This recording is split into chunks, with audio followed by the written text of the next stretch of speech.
नमस्कार। प्राइम समाचारमा स्वागत छ। म संगीता कटुवाल। म दिपेश किमिरे। सुरु गरौँ आजका प्रमुख समाचारबाट। गृह र अर्थमन्त्रीको राजीनामा मागेका कांग्रेसका सांसद सुनिल शर्मा पक्राउ। संसद सचिवालयलाई जानकारी, +2 को सर्टिफिकेट नक्कली बनाएको आरोप।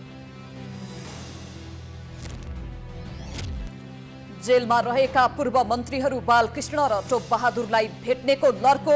बालुवाटार जग्गा प्रकरणमा पक्राउ परेका ठूला व्यापारी अस्पतालको सय्याबाट सन्देश आदान प्रदान। कर्णालीमा चामल अभाव चुलियो। मौजात पर्याप्त नहुँदा वितरणमा रोक। उपभोक्ता रित्तो हात फर्किन बाध्य। ज्येष्ठ नागरिक र बच्चा समेत भोकै हुनुपर्ने अवस्था। अमेरिकाको हवाई टापुमा डढेलो लाग्दा 36 जनाको मृत्यु, सयौं घाइते। भौतिक संरचनामा पनि व्यापक क्षति। उद्धारमा खट्न बाइडेनको निर्देशन।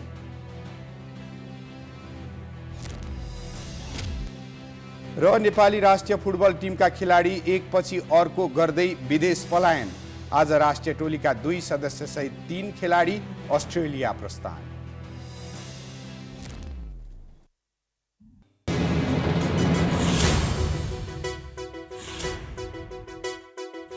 अब प्राइम समाचार विस्तारमा।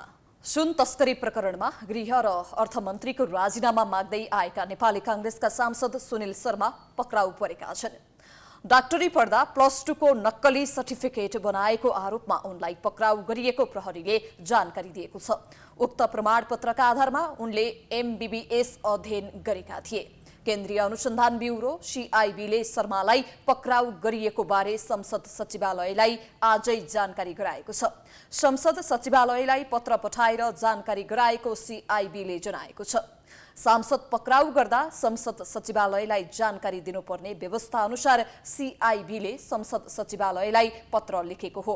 उनी मेडिकल कलेज सञ्चालक पनि हुन्। उनले सुन तस्करी प्रकरणमा संसदमै गृह मन्त्री नारायण काजी श्रेष्ठ र अर्थमन्त्री डाक्टर प्रकाश शरण महतको राजीनामा माग्दै उनीहरूमाथि अनुसन्धान गर्नुपर्ने बताउँदै आएका थिए। शर्मा निकटका नेता कार्यकर्ताहरूले सुन प्रकरणको विरोध गर्दा शर्मालाई पक्राउ गरिएको भन्दै सरकारको आलोचना गरिरहेका छन्।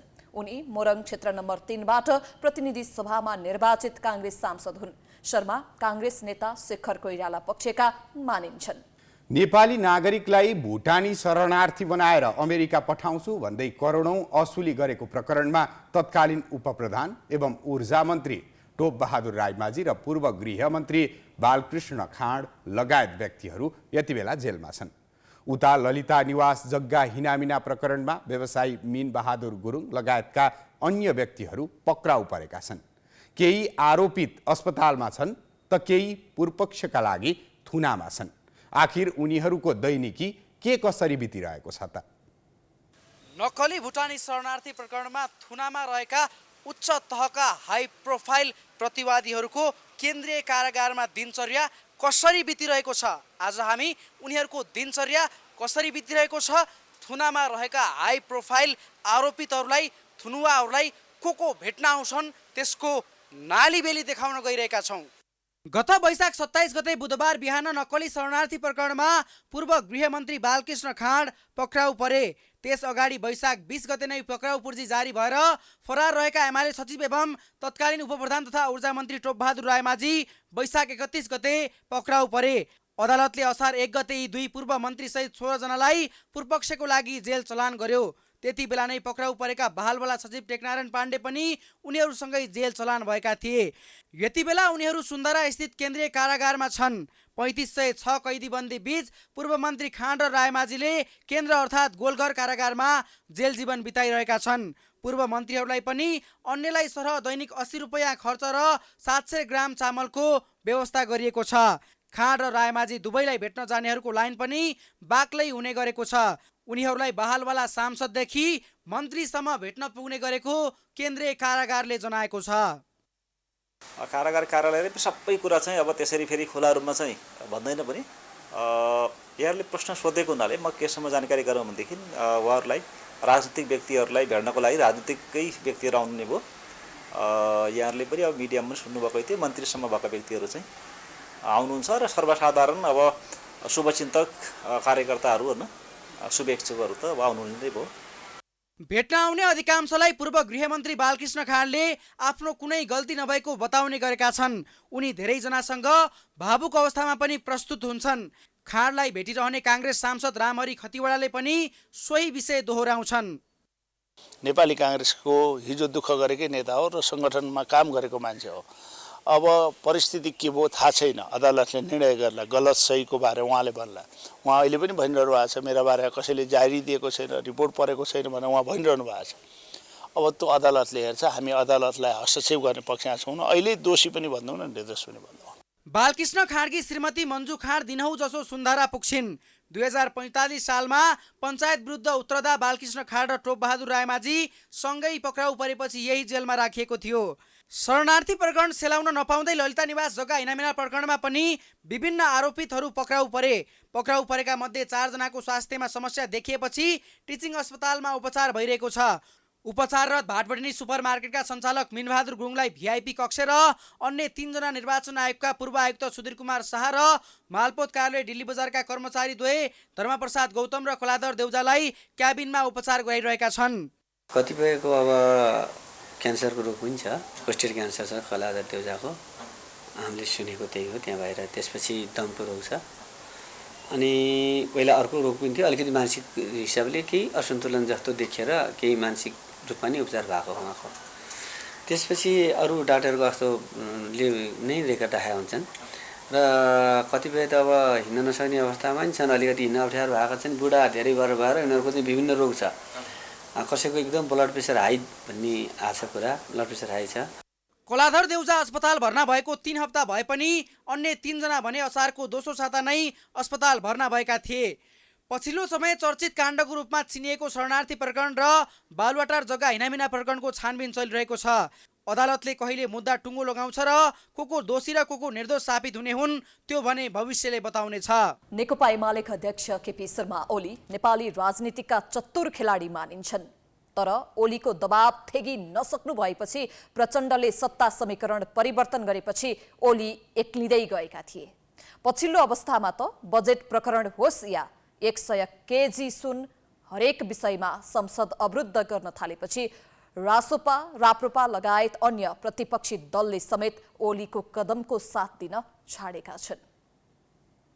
नेकपा एमाले संसदमा प्रमुख प्रतिपक्षी दलको भूमिकामा छ, तर उसले जनादेश अनुसार गुण र दोषको आधारमा सशक्त प्रतिपक्षको भूमिका खेल्न नसकेको आरोप लाग्ने गरेको छ। साना साना विषयमा समेत अध्यक्ष केपी शर्मा ओलीको निर्देशनमा एमालेका सांसदहरूले संसद अवरुद्ध गर्दै आएका छन्। जनताका जल्दाबल्दा समस्याको बारेमा विचार विमर्श भने खासै हुँदैन। गत असार दोस्रो साता प्रधानमन्त्री प्रचण्डले आफूलाई प्रधानमन्त्री बनाउन व्यापारी प्रीतम सिंहले भारतीय र नेपाली नेतासँग छलफल गरेको भन्ने अभिव्यक्ति दिएपछि एमालेले प्रधानमन्त्रीको राजीनामा मागेर पटक पटक संसद अवरुद्ध गर्यो। तर प्रचण्डले संसदमा जवाफ दिएपछि एमाले पछि हट्यो। त्यसबेला पनि अध्यक्ष ओलीले राजनीतिक लेनदेन तथा बार्गेनिङका आधारमा संसद खुलाएको चर्चा चलेको थियो। त्यस यता मात्र एमालेले बजेट प्रकरण होस् या 100 केजी सुन हरेक विषयमा संसद अवरुद्ध गर्न थालेको छ। एमाले अध्यक्ष ओलीको संकेतका आधारमा उनको दललाई संसदमा कुनै न कुनै रूपमा साथ दिँदै आएका रासोपा तथा राप्रपा जस्ता अन्य प्रतिपक्षी दलले पछिल्ला दिनमा साथ दिन छाडेका छन्। एमालेसँगको आजको सम्बन्ध भनेको प्रतिपक्षीय सम्बन्ध हो। हामी पनि प्रतिपक्षको बेन्चमा छौँ, उहाँहरू पनि प्रतिपक्षमा हुनुहुन्छ। हामी कहिले पनि एमालेले भनेको कुरामा पछि लागेको भने त्यो नितान्त त्यो गलत थियो, तर त्यो बुझाइ त्यस्तो हुन गयो। संसद नै अवरुद्ध गरेर संसदको अन्य अरू काम कारबाही चाहिँ ठप्प बनाएर त्यसमा लाग्नुपर्छ भन्ने हामीलाई लागेन र हामीले संसद खोल्नुपर्छ भनेका हौँ। आज उहाँहरूसँग त हिजो लामो समय राजनीति गरेको धेरै संरचनाहरू छन्। राष्ट्रिय स्वतन्त्र पार्टीसँग आज संसद बाहेक अरू केही पनि छैन। हामीले हाम्रो जनताका हाम्रा मतदाताहरूका कुरा कहाँ लाने, त्यो त उहाँले पनि बुझ्ने कुरा भयो नि त। काङ्ग्रेसले पनि संसद र संसदीय व्यवस्थाप्रति नै एमालेको विश्वास नभएको कारण संसदलाई प्रहार गर्ने गरेको आरोप लगाएको छ। संसद देख्यो कि त कि विघटन गरिदिने कि चल्न नदिने, यो प्रवृत्ति असाध्यै राम्रो प्रवृत्ति होइन। जलरी आयो केही नै उपाय न, चट्ट फेरि संसद विघट, के अरे संसद बन्द, प्रधानमन्त्रीको कहीँ भोइस आयो संसद अवरुद्ध, बजेट आयो संसद अवरुद्ध, नीति तथा कार्यक्रमलाई पुनर्लेखन गर्नुपर्छ भन्ने प्रत्येक कुराहरूमा ल हेर्नुहोस् त अस्ति नागरिकता विधेयक आयो संसद अवरुद्ध, अरू केही पाएन, सुन पक्रियो संसद अवरुद्ध, पक्रिँदा अवरुद्ध, नपक्रियो भए पो अवरुद्ध गर्नुपर्ने त। हामीले त्यो सुन कसको भनेर छानबिन गर भनिरहेछौँ कि सरकारका छानबिन गर्ने जो निकायहरू छन् त्यसलाई अविश्वास पारेर सबै सरकारी संयन्त्र चाहिँ सखाप पारेर कोबाट गर्न खोजेको। तर एमाले भने 100 केजी सुन प्रकरणमा विशेष छानबिन समिति गठन गर्न सरकार उदासीन हुनुपर्ने कारण नभएको बताउने गरेको छ। उसले विशेष छानबिन समिति नबनाएसम्म संसद अवरुद्ध गर्न नछाड्ने स्पष्ट पनि गरेको छ। यो तहको घटना घट्दाखेरि यसलाई सामान्य घटना जस्तो बुझेर चाहिँ सदन पनि नियमित चलाउनु पर्छ, बोल्नेले बोल्दै राख्नुपर्छ, सरकारले आफ्नो काम गर्दै राख्छ, यही प्रकारले जानुपर्छ भनेर भनियो भने हामी जिम्मेवार प्रतिपक्ष हुन सक्दैनौँ। अझै संयन्त्रका धेरै माथिल्लो तहमा रहेका मन्त्रीदेखिका मान्छेहरूको कुनै न कुनै प्रकारको संलग्नता छ भन्ने आम मान्छेहरूमा आशंका छ। यो कुरालाई उच्च स्तरीय छानबिन समिति भन्दा बाहिरबाट चाहिँ यो कुरा छानबिन हुन सम्भव छ। अनि यो कुरा नबुझिकन सदन चल्न पाउनु कुरा, त्यस्ता विषयमा सदन चल्न दिनुपर्छ। एमाले चाहिँ संसद रोकेर बेठिक गर्यो भने कसैले भन्छ भने त उसो कुरा हो। पछिल्लो अवस्थामा एमालेलाई अन्य साना दलले समेत साथ छोड्दै गएपछि एमाले संसदमा एक्लो प्रमुख प्रतिपक्षीको भूमिकामा छ। तर उसले संसदमा उठाउने हरेक विषय टुङ्गोमा नपुर्याइकनै बिना प्रयोजन संसद खोल्ने गरेको थियो। यसपटक भने एमाले आफ्नो माग पूरा गराउन सरकारलाई कतिको दबाव वा विश्वासमा लिन्छ त्यो भने हेर्न बाँकी छ। विश्व राजनीतिमा संसदीय व्यवस्थालाई लोकतन्त्रको उच्चतम नमुना मानिन्छ। जनप्रतिनिधि निर्वाचित भएर गठन हुने प्रतिनिधि सभा मुलुकको नीति निर्माणको थलो हो। तर नेपालका दलहरूले राजनीतिक स्वार्थ प्राप्तिको थलोको रूपमा प्रयोग गर्ने गरेका छन्। यति बेला एमाले संसद अवरुद्ध गरिरहेको छ भने त्यसैको बहानामा राष्ट्रिय स्वतन्त्र पार्टीले संसद बाहिर भाषण गरेर नमुना संसद भन्दै अर्को नमुना प्रस्तुत गरिरहेको छ। बुधबार प्रतिनिधि सभामा रमिता जस्तै थियो। बैठक सुरु हुनासाथ एमाले सांसदहरू उठेर विरोध जनाए। त्यसपछि सभामुखले एमालेका सांसद सूर्य थापालाई बोल्ने समय दिए। थापा बोल्न सुरु गर्नासाथ सत्तापक्षका सांसदहरूले हो हल्ला गरेर अवरोध गरे। केही बेर थापा बोलेपछि एमालेका सांसदहरूले रोस्ट्रम घेराउ गरे। 1 क्विन्टल सुन बरामद भएपछि त्यसको छानबिन गर्न एमाले उच्च स्तरीय छानबिन समिति बनाउनु पर्ने माग गर्दै संसदमा अवरोध गरिरहेको छ। तर सरकारले अहिले समिति बनाउन आवश्यक नरहेको निष्कर्ष निकालिसकेको छ, जसका कारण संसद बन्दक जस्तै बन्न पुगेको छ। यो त भयो नेकपा एमालेको कुरा। अब राष्ट्रिय स्वतन्त्र पार्टीको गतिविधिको कुरा गरौँ। केही समय अघिसम्म एमाले संसदमा जे गर्यो रासोपाले त्यसलाई नै पछ्याएको भनेर आलोचना भइरहेको थियो। तर पछिल्लो समय रासोपाले आफ्नै शैली देखाउने प्रयास गरेको छ। यसै क्रममा बुधबार संसद बैठक स्थगित भएपछि बाहिर आएर नमुना संसद देखाउने भन्दै भाषण गर्न थाले। रासोपाका सभापति रवि लामिछानेले सभामुखलाई सम्बोधन गर्दै सञ्चारकर्मीका अगाडि धारणा राखेर नमुना सांसद भनिदिए। राष्ट्रिय स्वतन्त्र पार्टी आम नागरिकलाई साक्षी राखेर, यस संसद भवनलाई साक्षी राखेर यही बाहिरबाट सम्मानित सभामुख महोदयलाई यहीँबाट हामी आम सञ्चार माध्यमको सदुपयोग गर्दै आफ्ना कुराहरू राख्न चाहन्छौँ। रासोपाका अर्का विद्वान सांसद डाक्टर स्वर्णिम वाग्लेले पनि भद्र र साङ्केतिक विद्रोह गरेको भन्दै ठुलै काम गरेको जस्तो व्याख्या गरे। हामीले यो एउटा भद्र साङ्केतिक विद्रोह नै गरेका हौँ। यो पछाडि तपाईँले देखिराख्नु भएको छ जनताको संसदलाई बन्धक बनाइएको छ। कुरा यतिमै सकिँदैन। अर्की सांसद डाक्टर तोसीमा कार्कीले प्रतिनिधि सभाभित्रै सम्बोधन गरेको झैँ गरी स्वास्थ्य क्षेत्रको समसामयिक विषयमा धारणा राखिन्। हतोत्साहित भएका स्वास्थ्य कर्मीहरूलाई आत्महत्या दुरोत्साहन गरी बरु डोरी मै दिन्छु, आउनुहोस् मन्त्रीकै ढोकामा आएर झुन्डिनुहोस् भन्ने जस्तो अमानवीय अमर्यादित अभिव्यक्ति दिने स्वास्थ्य मन्त्रीले राष्ट्रिय स्तरमा जुन मन्त्रालयको र स्वास्थ्य मन्त्रालयको अभिभावक हुनेको बेइज्जती गर्नुभएको छ। यसैगरी अन्य सांसदहरूले पनि संसद बाहिर आएर सञ्चार माध्यमको क्यामेरा अगाडि धारणा राखे अनि त्यसैलाई भनिदिए नमुना संसद। जे होस्, नयाँ दल र पहिलो पटक सांसद बनेका माननीयहरूको नयाँ शैली अरू के देख्न पाइने हो त्यो भविष्यले देखाउनेछ। सातै प्रदेशको नामाकरण भइसकेको छ। अन्य प्रदेशमा विवाद नभएपछि कोशी प्रदेशको नाममा विवाद चर्किरहेको छ। यसैको जगमा दलहरूले पुनः पहिचानको मुद्दा उठाउन थालेका छन्। नेकपा माओवादी केन्द्रले सशस्त्र द्वन्द्वकै बेलादेखि पहिचानको मुद्दा अघि सार्यो। माओवादीको जनयुद्धकै बेलामा संविधान सभाको निर्वाचन भयो। पहिलो संविधान सभाको विघटन हुनुको मुख्य कारण एकल जातीय पहिचान कि बहुजातीय पहिचान सहितको संघीयता भन्ने नै हो। यद्यपि कारण अरू पनि थिए। अन्ततः दोस्रो पटक संविधान सभाको निर्वाचन नै गर्नु पर्यो। दोस्रो संविधान सभामा 2070मा माओवादीले पहिचान सहितको संघीयता सहितको संविधानको मूल नारा अन्तर्गत चुनाव लडेको थियो। तर संविधानमा यो मुद्दा स्थापित हुन सकेन। प्रदेशको नामाङ्करण गर्ने क्रममा मधेस प्रदेश बाहेक 6वटै प्रदेशको नाम पहिचानका आधारमा रहेन। तर कोशी प्रदेशमा भने विवाद भइरहेको छ। कोशी प्रदेशको जगमा अहिले फेरि दलका नेताहरू पहिचानको मुद्दालाई चर्काइरहेका छन्। बुधबार मात्रै प्रधानमन्त्री प्रचण्डले कोशी नामप्रति असन्तुष्टि मात्रै जनाएनन्, अबको चुनावमा आफ्नो दलले बहुमत ल्याए सबै प्रदेशको नाम पहिचानका आधारमा राखिदिने घोषणा नै गरे। अहिले पनि तपाईहरुको जो चिन्ता छ, चासो छ पहिचानको होस् भन्नेमा सिद्धान्त त हामी सबै सँगै छौं। 84मा पहिचानका पक्षधरलाई टन्नै तपाईहरुले मत हालिदिनु भयो भने सदनैबाट त्यही पारित हुन्छ। प्रधानमन्त्रीले दिएको अभिव्यक्तिलाई आधार बनाएर बिहिबार फेरि नेकपा एमालेका अध्यक्ष केपी ओलीले पनि पहिचानको मुद्दा उठाइहाले। पूर्व प्रधानमन्त्री समेत रहेका ओलीले प्रधानमन्त्री प्रचण्डतर्फ संकेत गर्दै कतिपयले जातका आधारमा सेन्टिमेन्ट बनाएर भावनामा बगाएर नेपालीहरू बीच द्वन्द्व र फाटो ल्याउने प्रयास भइरहेको बताए। पहिचानवादीलाई पनि खुसी बनाउने मनसायले ओलीले पहिचानको मुद्दा घृणा र विद्वेष फैलाउन नभई मित्रता कायम गर्नका लागि हुनुपर्ने बताए। एउटा कुरा म साथीहरूलाई के भन्न चाहन्छु भने यदि कुनै पनि हिसाबले हामीलाई जातका आधारमा केहीका नाममा सेन्टिमेन्टल बनाएर भावनामा बगाएर कसैले हामी बीचमा विद्वेष घृणा र फाटो ल्याउन सफल भयो भने हाम्रो देशको अस्तित्व समाप्त हुन्छ। नेपाल जात जाति भाषा र संस्कृतिले विविधता भएको देश हो। यसलाई जोगाउनु राज्यको दायित्व पनि हो। संरक्षणका नाममा सामाजिक सद्भाव खलबलियो भने त्यसले विकराल रूप लिन सक्छ। तसर्थ यस्ता विषयमा प्रधानमन्त्री वा पूर्व प्रधानमन्त्रीहरूले अभिव्यक्ति दिँदा त्यसले ठूलो अर्थ राख्ने भएकाले विचार पुर्याउनु आवश्यक छ। प्राइम समाचार जारी छ, हामी विश्रामपछि आउँछौं।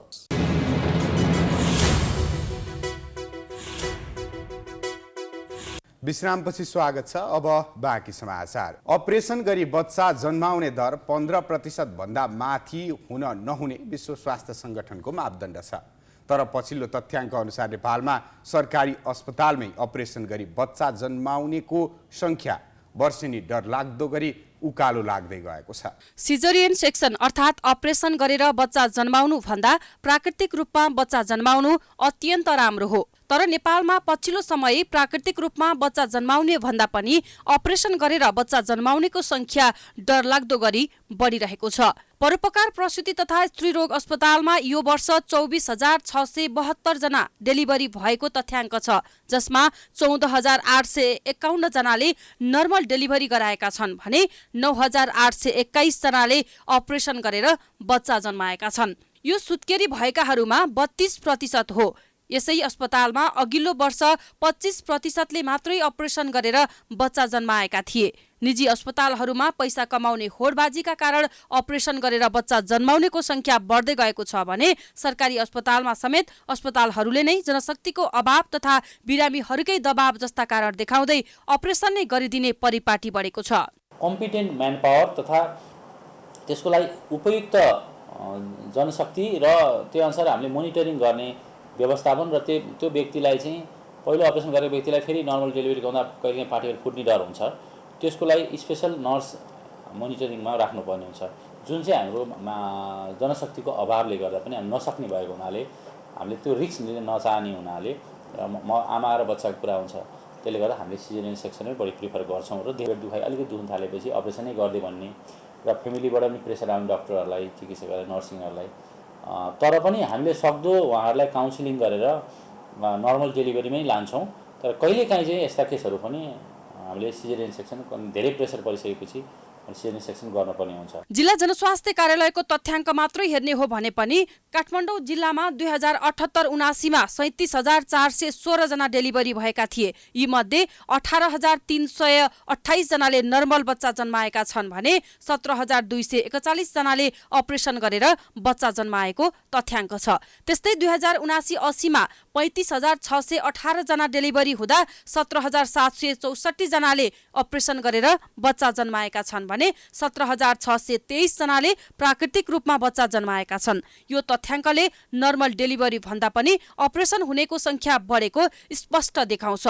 जबकि विश्व स्वास्थ्य संगठनको मापदण्डमा 15% मात्रै अपरेसन गरी बच्चा जन्माउन उपयुक्त छ। तर यो तथ्याङ्कले 50% भन्दा माथि अपरेसन गरेर बच्चा जन्माउनेको संख्या पुगेको देखाएको छ। राजधानी काठमाडौँको तथ्याङ्क ज्यादै डरलाग्दो बन्दै गएको छ। तर सम्बन्धित निकायहरूले यसप्रति व्यवस्था गर्दै आएका छन्। चिकित्सकीय हिसाबले अपरेसन गरेर बच्चा जन्माउनु भन्दा पनि नर्मल बच्चा जन्माउनु स्वास्थ्यका हिसाबले कयौं गुणा राम्रो भएको चिकित्सक बताउँछन्। घाउ पाक्नेदेखि लिएर बिरामीलाई नर्मल डेलिभरी हुँदाखेरि तुरुन्तै पहिलो दिनमै दोस्रो दिनमै घर जान पाइने अवस्था हुन्छ भने अपरेसन गरी कम्ती 4-5 दिन बस्नुपर्ने र त्यसका बिरामीले बच्चाहरूलाई पनि ख्याल गर्न नसक्ने, फिडिङ गराउन समस्याहरू आउने र घरमा एकजना सपोर्टिङ ह्यान्ड पनि चाहिने र विभिन्न कारणले र भित्रका पाठकहरूका आन्द्राहरूमा नै भोलि अर्को अपरेसन गर्दा टाँसिएको अवस्था हुने र सधैँ पेट दुख्ने यस्ता समस्याहरू क्रोनिक डिजिजहरू पनि क्रोनिक पेल्भिक पेन भन्छौँ त्यस्तो समस्याहरू आउँछ। त्यसले गर्दाखेरि हामीले सकेसम्म चाहिँ यस अस्पतालमा नर्मल डेलिभरीको लागि नै इन्करेज गर्छौँ। सम्भव भएसम्म प्राकृतिक रूपमै बच्चा जन्माउनु पर्छ। केही जटिल देखिए चिकित्सकको सल्लाह र आवश्यकताका आधारमा अपरेसन गरेर बच्चा जन्माउनु पर्ने हो। तर नेपालमा चिकित्सकको सल्लाह भन्दा पनि गर्भवती महिला तथा परिवारको चाहनामा अपरेसन गरेर बच्चा जन्माउनेको क्रम बढ्दो छ। साथै केही निजी अस्पतालहरूले पैसा कमाउने प्रलोभनमा अपरेसनलाई नै प्राथमिकता दिँदा महिलाहरूको जनस्वास्थ्यमा नै असर पर्ने गरेको छ। सरकारले ल्याएको विद्यालय शिक्षा विधेयक संसदमा नहुँदै विवादमा फँसेको छ। विधेयकको मस्यौदामा नाफामूलक निजी विद्यालयहरूलाई शैक्षिक गुठीमा रूपान्तरण गर्ने विषय समावेश छ। निजी विद्यालयलाई संघीय शिक्षा ऐन लागू भएको मितिले 5 वर्षभित्र गैर नाफामूलक शैक्षिक गुठीबाट सञ्चालन गर्नुपर्ने विषय विधेयकमा समावेश भएपछि यसमा विरोध जनाउँदै विद्यालय सञ्चालकहरू प्रदर्शनमा उत्रिएका छन्। शिक्षा ऐन 2028 लाई प्रतिस्थापन गर्न विद्यालय शिक्षा सम्बन्धी कानूनलाई संशोधन र एकीकरण गर्न बनेको विद्यालय शिक्षा विधेयक 2080 मन्त्री परिषदबाट पारित भइसकेको छ। तर संसदमा पेश हुन नपाउँदै विधेयकको चौतर्फी विरोध भइरहेको छ। मस्यौदाकै आधारमा विशेष गरी निजी विद्यालयका सञ्चालकहरू आक्रोशित बनेका छन्। विधेयकमा कम्पनी मार्फत सञ्चालित विद्यालयहरूलाई 5 वर्ष भित्रमा गुठीमा रूपान्तरण गर्न सकिने भनेर उल्लेख गरिएको बुदाले निजी क्षेत्रहरूलाई निरुत्साहित पार्न खोजिएको र मास्ने अभिप्राय रहेको भन्दै विद्यालय सञ्चालकहरूले असहमति जनाएका हुन्। मन्त्री परिषदबाट पारित विद्यालय शिक्षा सम्बन्धी विधेयक 2080 संसदबाट हुबहु पारित भए हाल सञ्चालनमा रहेका करिब 8,000 निजी विद्यालय 5 वर्षभित्र शैक्षिक गुठीमा रूपान्तरण हुनेछन्। केही दिन अघि प्याप्सनका अध्यक्ष डीके ढुङ्गानाले सरकारले विकल्प नदिई निजी विद्यालयलाई जबरजस्ती गुठीमा लैजान खोजेको टिप्पणी गरेका छन्। हिजो सरकारको कानून अनुसार कम्पनी बनाएको र कम्पनीमा लगानी भएको सम्पत्ति गुठीमा रूपान्तरण हुन नसक्ने ढुङ्गाना बताउँछन्। यसकै विरोधमा बिहिबार निजी विद्यालय संगठनहरूले माइती घरमा विरोध प्रदर्शन गरेका छन्। विरोधकै क्रममा ढुङ्गानाले निजी विद्यालयहरूलाई 5 वर्षभित्र गुठीमा रूपान्तरण गरिने व्यवस्थाले निजी लगानी धराशयी हुने बताएका हुन्। गुठीमा भएका विद्यालयहरू आफैमा प्रताडित छन्, उनीहरूले धेरै दुःख पाएका छन्, उनीहरूले चाहिँ काम गरेको चाहिँ इन्सेन्टिभ पाउन सकेका छैनन् र त्यो सँगसँगै अहिले जति पनि कम्पनीमा इन्भेस्टमेन्ट गरेका चाहिँ स्कुल्सहरू छन् त्यहाँ ठुलो चाहिँ आर्थिक दायित्व सिर्जना भएको छ, ब्याङ्क वित्तीय संस्थाबाट ऋण लिएको छ र भोलि यो संसदमा टेबुलेसन हुने बित्तिकै ब्याङ्क वित्तीय संस्थाले हामीलाई चाहिँ लोन कल गर्छ, उहाँहरूले ऋण तिर्न ताकेता गर्नुहुन्छ। अहिले भर्खरै यो चर्चामा आइसकेपछि पनि कतिपय ब्याङ्कहरूले चाहिँ हाम्रा साथीहरूको फाइल रोकिसकेको सन्दर्भ छ। गुठीमा भएका विद्यालयहरूले नै दुःख पाएको अवस्थामा कम्पनीका रूपमा रहेका विद्यालयलाई गुठीमा रूपान्तरण गर्न उचित नहुने विद्यालय सञ्चालकहरूको भनाइ छ। हिसानका अध्यक्ष रमेश सिलवालले नेपालको संविधान 2072 को धारा 25 मै प्रत्येक नागरिकलाई कानूनको अधीनमा रही सम्पत्ति आर्जन गर्ने, भोग गर्ने, बेचबिखन गर्ने जस्ता हक उल्लेख गरिएकाले यो विधेयक गैर संवैधानिक भएको टिप्पणी गरेका छन्। यो गैर संवैधानिक छ, यो संविधानभन्दा विपरीत छ। धारा 25 मा सम्पत्तिको हक छ, म पढेर सुनाउँछु। प्रत्येक नागरिकलाई कानुनको अधीनमा रही सम्पत्ति आर्जन गर्ने, भोग गर्ने, बेचबिखन गर्ने, व्यावसायिक लाभ प्राप्त गर्ने र सम्पत्तिको अन्य कारोबार गर्ने हक हुनेछ भन्ने धारा 25 मा यो मौलिक हक र अधिकार अन्तर्गत छ। तर विधेयकमा निजी विद्यालयहरू गुठीमा रूपान्तरण हुन सक्ने भनेर उल्लेख गरिएकाले गुठीमा रूपान्तरण हुन्छ नै भनेर कुनै ग्यारेन्टी नभएकाले निजी विद्यालय सञ्चालकहरू अत्तालिनु नपर्ने शिक्षाविदहरूको बुझाइ छ। पहिले चाहिँ नि के भन्छ यो त्यो कमाई खाना हुने किसिमको हिसाबले चाहिँ नि कम्पनीको रूपमा दर्ता हुन पाउने भनेर अर्थ मन्त्रालयमा दर्ता गरे। कम्पनी अनुसार पैसा पनि तिरिरहे। अब उनलाई चाहिँ किन गुठीमा जानु पर्यो भन्ने किसिमको उनको कुरोकानी रहेछ। र यो निजी गुठीमा जानुपर्छ भनेर जान सक्ने छ भन्ने हो, त्यहाँ जानुपर्छ भनेर भनेको छैन। जान सक्ने छ भनेर भन्ने, सक्ने छ भनेर नसक्न पनि सक्छ, एउटा त्यो सम्भावना रह्यो। विद्यालय शिक्षा विधेयक सदनमा पेश नहुँदै विवादमा परेपछि सरकारमाथि दबाव सृजना भएको छ। विधेयकलाई लिएर निजी सञ्चालक मात्र नभई स्थानीय तह, थारू समुदाय लगायतले पनि विरोध गरिरहेका छन्। उनीहरूको माग सम्बोधन हुने गरी विधेयकलाई संशोधन सहित सदनमा पेश गर्ने वातावरण बनाउनेतर्फ सरकार सचेत हुन आवश्यक देखिन्छ। काठमाडौँ कपन क्षेत्र बिहिबार दिनभर अस्तव्यस्त बन्यो। खहरे खोला आसपास बनेका अनधिकृत संरचना खाली गर्ने काठमाडौँ महानगरपालिकाले योजना बनाएर डोजर लिएर पुग्दा बुढाली लकण्ठ नगरपालिकाका स्थानीयले आपत्ति जनाए। दिनभर सहमतिको प्रयास भए तापनि अन्त्यमा नाप जाँच पछि मात्र भत्काउने नभत्काउने निर्णय लिने निष्कर्षमा दुवै पालिका पुगेका छन्। काठमाडौँ महानगरपालिकाका मेयर बालेन्द्र शाह र बुढानीलकण्ठ नगरपालिकाका मेयर मिठाराम अधिकारी बीच 7 तलेदेखि फैकासम्मको खहरे खोला आसपासमा निर्माण गरिएका भौतिक संरचना भत्काउने कि नभत्काउने भन्ने विषयमा नाप जाँच पछि मात्रै टुङ्गो लगाउने सहमति भएको छ। त्यसका लागि बिहिबारबाटै सो क्षेत्रमा मालपोत कार्यालय चाबैलका प्रतिनिधि सहित काठमाडौँ महानगरपालिका र बुढानीलकण्ठ नगरपालिकाका अमिनले नाप जाँच सुरु गरेका छन्। काठमाडौँ महानगरपालिका कुनै सल्लाह नै नगरी सो क्षेत्रमा बिहिबार डोजर सहित पुगेपछि स्थानीय र महानगर प्रहरी बीच झडप नै भएको थियो। खहरे खोला आसपासका स्थानीयले आफ्ना भौतिक संरचनामा महानगरले 81 डोजर चलाउन थालेपछि विरोध गरेका थिए। अब 1-2 दिनभित्रै नाप जाँच सकेर कसरी अघि बढ्ने टुङ्गो लाग्ने बताइएको छ। काठमाडौँ महानगरपालिका 10 र बुढानीलकण्ठ नगरपालिका वडा नम्बर 7 को सिमानामा रहेको 7 तले चोक नजिकैको खोला मिचेर घर बनाएको सेटब्याक नछोडी खोला मिचेको पाइएकाले महानगर बिहिबार उक्त स्थानका संरचना भत्काउन पुगेको थियो। अहिले चाहिँ बुढानीलकण्ठको मेयर साहब काठमाडौँ महानगरको हाम्रो मेयर साहबसँग चाहिँ भेटघाट भयो होइन। 2-3 चोटि नापी पनि सकेको, डिक्लेयर पनि भइसकेको कुरा त महानगर त क्लियरै थियो।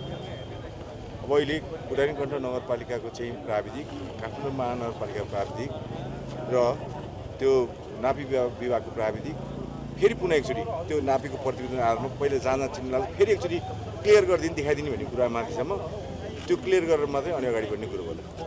वर्षेनी डुबान समस्या भोग्दै आएका त्यस क्षेत्रका स्थानीयले महानगरले गरेको काम राम्रो भएको र खहरे खोला मिचेर बनाइएका संरचनाहरू भत्काउनु पर्ने धारणा राखेका छन्। खोला अतिक्रमण गर्दा आफैले समस्या खेप्नु पर्ने उनीहरूको दाबी छ। त्यस्तै केही स्थानीयहरूले भने प्रभावकारी रूपमा अध्ययन गरेपछि मात्र भत्काउने वा नभत्काउने निर्णय लिनुपर्ने मत राखेका छन्। जनताको घर भत्काउने हकमा चाहिँ घर कसैको पनि भत्किँदैन, घर पर्दैन। यदि कसैले जग्गा चाहिँ दर्ता गरेर 2 आना लिएर 4 आना लिएर चाहिँ बढी दर्ता गर्नु भएको रहेछ भने त्यो पुरानो पूर्जाहरू हेर्नु होला, नक्सा हेर्नु होला होइन, कसले खोलो कति मिच्यो त्यो त निस्किन्छ।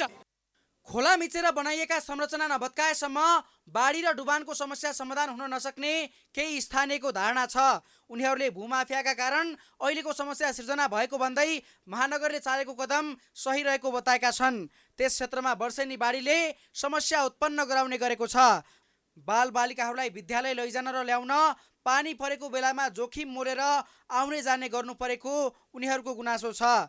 स्थानीय आपसमा एक हुन नसके पनि महानगर भने नापजाँचपछि निष्कर्षमा पुग्ने तयारीमा छ। ट्याक्सी चालक सहितका यातायात व्यवसायीहरू आन्दोलित भएका छन्। उनीहरूले स्वतन्त्र सङ्घर्ष समिति गठन गरी आन्दोलन सुरु गरेका छन्। आन्दोलित ट्याक्सी चालकहरूले नयाँ बानेश्वर यातायात व्यवस्था विभाग अगाडि 50 भन्दा बढी ट्याक्सी तिर्साएर विरोध जनाएका छन्। भाडाको काम गर्ने निजी प्रयोग गर्ने गाडी बन्द गर्नुपर्ने, नेपाली भूमिमा काम गर्ने भारतीय गाडीलाई निषेध गर्नुपर्ने लगायत भारतीय नम्बर प्लेटका गाडीहरू जुन निर्बाध रूपमा विभिन्न नाकाबाट चाहिँ नेपाल प्रवेश गर्ने र तपाईको चाहिँ केही दिनका पर्मिट लिएर आउने र नेपालमै काम गर्ने, हेर्नुस् नेपालमै उहाँहरूले व्यवसाय धन्दा चलाउने। यसले गर्दाखेरि आज हाम्रो नेपालका चाहिँ व्यवसायी सार्वजनिक सवारीका व्यवसायीहरू पलायन हुने अवस्था आयो। यस्तो गर्नु भएन। कुन दिन कति दिनको लागि चाहिँ तपाईको चाहिँ नेपालमा पर्मिट लिएर आएको, के को लागि आएको, त्यो प्रयोजनको काममा लागेर उहाँहरू आफ्नो गन्तव्यमा लाग्नु पर्यो। त्यसरी खुल्लेआम भारतीय नम्बर प्लेटको गाडीले नेपालमा काम गर्न पाइँदैन र गर्नु हुँदैन।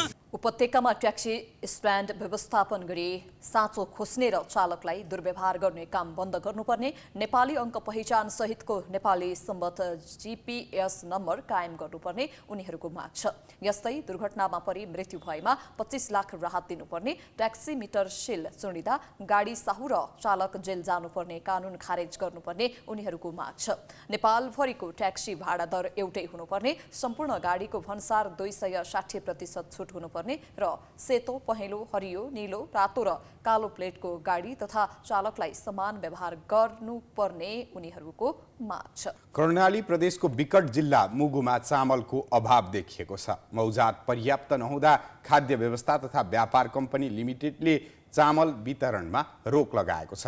कम्पनीले एक सातादेखि चामल वितरणमा रोक लगाएसँगै खाद्य व्यवस्था तथा व्यापार कम्पनी पुगेका उपभोक्ता रित्तो हात फर्किन बाध्य छन्। मुगु लगायत कर्णालीका जिल्लाहरूमा चामल र नुनको सधैँ पिरलो हुने गरेको छ। भौगोलिक विकटताका कारण खाद्यान्न उत्पादनमा कमी हुने भएकाले यो समस्या वर्षेनी दोहोरिने गरेको छ। खाद्यान्न पर्याप्त नभएका कारण खाद्य व्यवस्था तथा व्यापार कम्पनी लिमिटेड मुगुले साउन 11 गतेबाट चामल बिक्री वितरणमा रोक लगाएको छ, जसले गर्दा सस्तो मूल्यमा खाद्यान्न लिन पुग्ने नागरिक रित्तो हात फर्कन बाध्य छन्। हामी गरिबका लागि लड्नु पर्यो। यस्तो अन्य अमारको धुन भएको मान्छे, रोजगार भएको मान्छे त सर 1250 हालेर खान्छ। अब हामीकन एक प्याक चामल खानेको क्षमता औखा छैन भने हामी कहाँबाट के गरेर खाने सर? अब के सर, अब 3 महिना पनि खान पुग्दैन। खेती गरेर केही पोहोर बाढी पेरीले बगाएर लैगयो सर। अझ केही फेरि अनि उही रहेको पनि खाग लागिसकिए फेरि उही पनि बगाइलिने सम्भावना। अब हामी त्यही बिस्तारै खाद्यमा अब कुरो उ गरिकन होला पढला न यतिमा उ गरिब जनता खाउला भनिकन गरेर अब के गरौँ? अब महँगोमा पढ्ने अब एक कुरो किनकन जानु पर्यो। अब त्यही जानु पर्यो घर। अब के गरौँ त, दुःख दिए किन्नु पर्यो त। अब भोकै मर्नुभन्दा पाउनु बेस भने चाहिँ अब किन्नु पर्यो त। किन्नु पर्यो, महँगो हाल्नु पर्यो, किन्नु पर्यो, खानु पर्यो। अब के गरौँ? हामीले अहिले महँगो चामल किन्यौँ र ल्याउँ। हामीहरूको लागि सरकारै छैन। अब हामी के गरौँ? गरिब मुनि पढी हिउँ माथि कहिले हुने नै।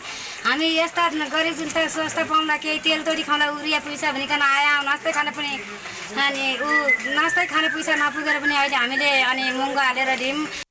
मुगुमा आर्थिक वर्ष 2079-80 को स्वीकृत कोटा जिल्लाभरि 26,950 क्विन्टल थियो। तर समयमा ढुवानीको ठेक्का लाग्न नसक्दा कोटा अनुसारको चामल मुगुमा पुग्न सकेको छैन। अहिले गोदाममा 680 क्विन्टल मात्र खाद्यान्न मौजात छ। वर्षातको समयमा भइपरि आउने विपद व्यवस्थापनका लागि मौजात राखेर संस्थानले बिक्री वितरण बन्द गरेको जनाएको छ।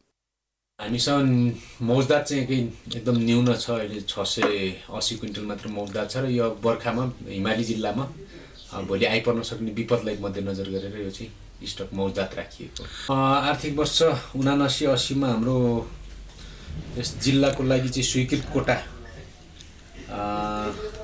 26,950 क्विन्टल थियो। त्यसमा चाहिँ 13,879 क्विन्टल जिल्लामा टोटल बिक्री। भारतले खाद्यान्न निर्यातमा रोक लगाएको हुँदा विपद परेका बेला आवश्यक खाद्यान्न जोहोका लागि बिक्री वितरण गर्नु परेको स्थानीय प्रशासनको भनाइ छ। हामीलाई जति कोटा तोकिएको थियो त्यो कोटा बराबर चाहिँ ढुवानी हुन सकेन। अहिले कैलालीमा, सुर्खेतमा, नेपालगञ्जमा जहाँ चाहिँ अभाव छ, देशैभरि अभाव छ। किन भन्दाखेरि भारतबाट चाहिँ चामल निर्यातमा चाहिँ प्रतिबन्ध लगाएको कारणले अब राष्ट्रिय स्तरमा पनि यस विषयमा चाहिँ छलफल भइरहेको छ। कृषि मन्त्रालयमा। सस्तो मूल्यमा खाद्यान्न बिक्री वितरण गर्दा मुगुवासीलाई सहज भएको थियो, तर पर्याप्त मात्रामा चामल नहुँदा भोकमरी हुने हो कि भन्ने चिन्ता मुगुवासीलाई छ।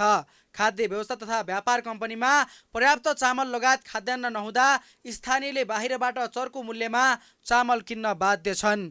प्राइम टेलिभिजनका लागि मुगुबाट राजेश्वर मल्लको रिपोर्ट। प्राइम समाचार जारी छ, हामी विश्रामपछि आउँछौँ।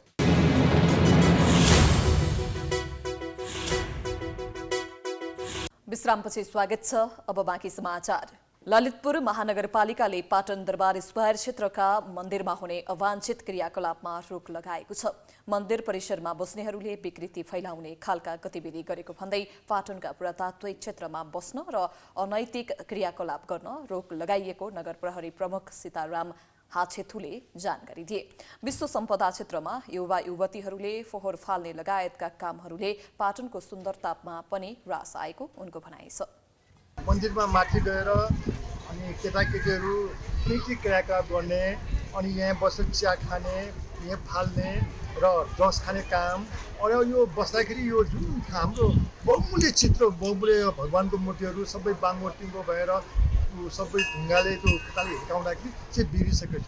त्यो त्यसको सुरक्षाको लागि हामी ललितपुर महानगरपालिकाले यो हाम्रो भित्र भक्तजनहरू हाल्नु पाउँछ, अन्यहरू यहाँ बस्न नपाउने गरी नियम बनाएको छ। गत शनिबारदेखि यो नियम लगाइए पनि बिहीबारदेखि थप कडाइका साथ लागू गर्न लागि हो। पाटन दरबार क्षेत्र साझा सम्पत्ति भएकोले यसको संरक्षण गर्नु सबैको दायित्व रहेको महानगरले उल्लेख गरेको छ। अब आर्थिक समाचार।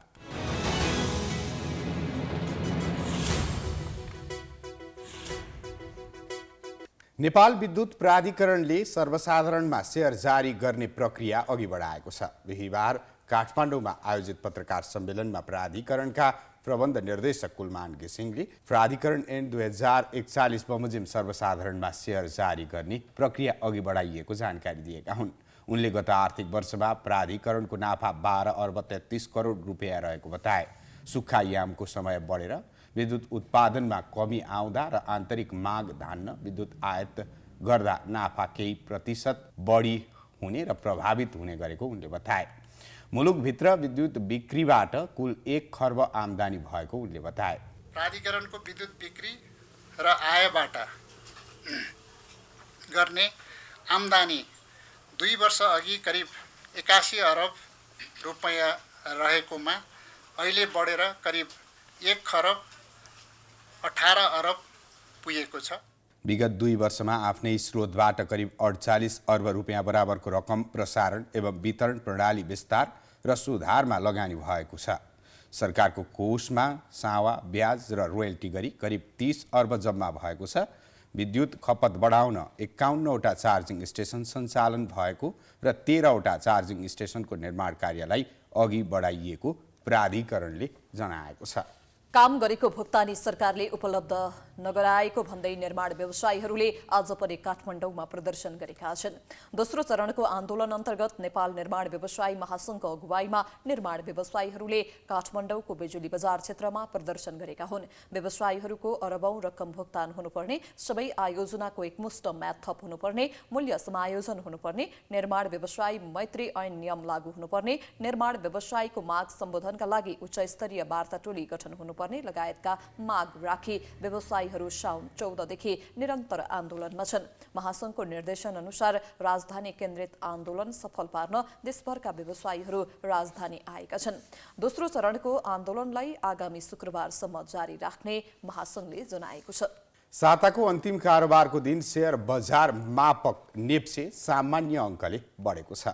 बिहीबार 5.13 अङ्कले बढेको परिसूचक 2066.05 बिन्दुमा पुगेको हो। आज होटल, जलविद्युत लगानी, उत्पादन, म्युचुअल फन्ड, बिमा, अन्य र व्यापार समूहको शेयर बढेको छ। सबैभन्दा धेरै एसियन लघुवित्तको शेयर 9% र सिङ्गटी हाइड्रोको शेयर 7.5%ले बढेको छ। आज सबैभन्दा धेरै हिमालयन लघुवित्तको शेयर 6.5% र सुपर मादी हाइड्रो पावर कम्पनीको मूल्य झन्डै 6%ले ओह्रालो लागेको छ। आज 200 69वटा कम्पनीका 55,03,000 किता सेयर 2 अर्ब 15 करोड 65 लाख रुपियाँमा खरिद बिक्री भएका छन्। अब खेलकुद समाचार।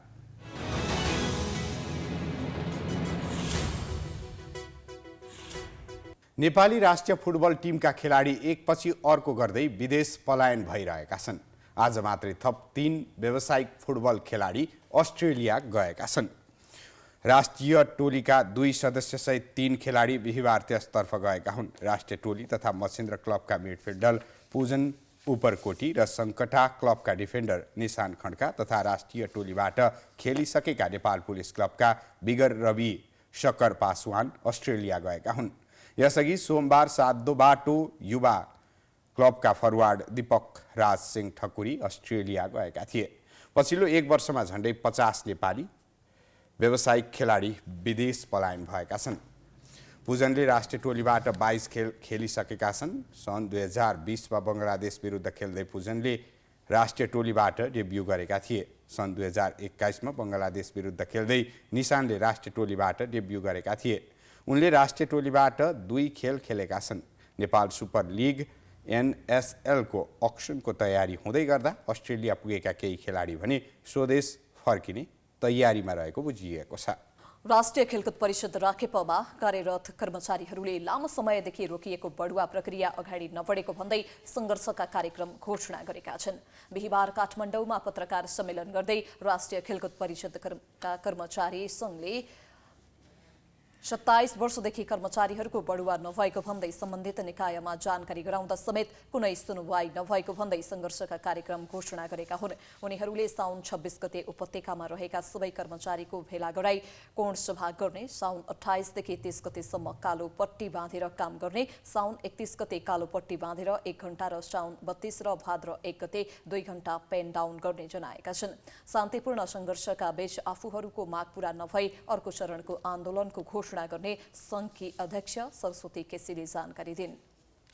350 जनाले फर्म भरा छौं र 27 वर्षसम्म हाम्रो कर्मचारीको बढुवा नभएको छ र नियत स्वार्थ भनेको मन्त्रालय खेलकुद मन्त्रालयमा भएका कर्मचारी जुन पदमा बस्नु भएको छ उहाँहरूको चाहिँ अब हामीले देखेको त्यहाँ स्वार्थ बाजिएको छ। त्यही स्वार्थका कारणले हाम्रो कर्मचारीहरूलाई चाहिँ बढुवा हुन नदिन चाहिँ उहाँहरू विशेष चाहिँ पहल गर्नुहुन्छ।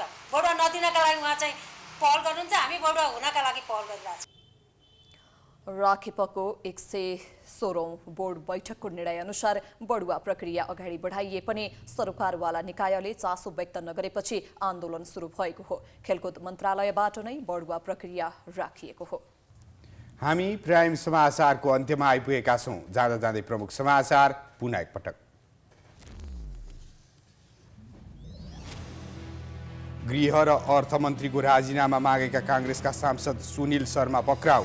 संसद सचिवालयलाई जानकारी, +2 को सर्टिफिकेट नक्कली बनाएको आरोप। जेलमा रहेका पूर्व मन्त्रीहरू बालकृष्ण र टोपबहादुरलाई भेट्नेको लर्को। बालुवाटार जग्गा प्रकरणमा पक्राउ परेका ठूला व्यापारी अस्पतालको शय्याबाट सन्देश आदान प्रदान गर्दै। कर्णालीमा चामल अभाव चुलियो। मौजात पर्याप्त नहुँदा वितरणमा रोक। उपभोक्ता रित्तो हात फर्किन बाध्य। ज्येष्ठ नागरिक र बच्चा समेत भोकै हुनुपर्ने अवस्था। अमेरिकाको हवाई टापुमा डढेलो लाग्दा 36 जनाको मृत्यु, 6औं घाइते। भौतिक संरचनामा पनि व्यापक क्षति। उद्धारमा खट्न बाइडेनको निर्देशन।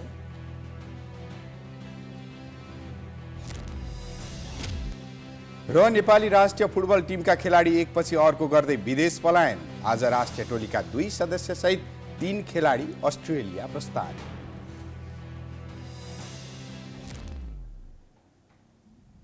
प्राइम समाचार अहिलेलाई सकियो। यसपछिको प्रस्तुति जनता जान्न चाहन्छन् ऋषि धमलाको साथमा। हेर्दै गर्नुहोला प्राइम टाइम्स HD। नमस्कार।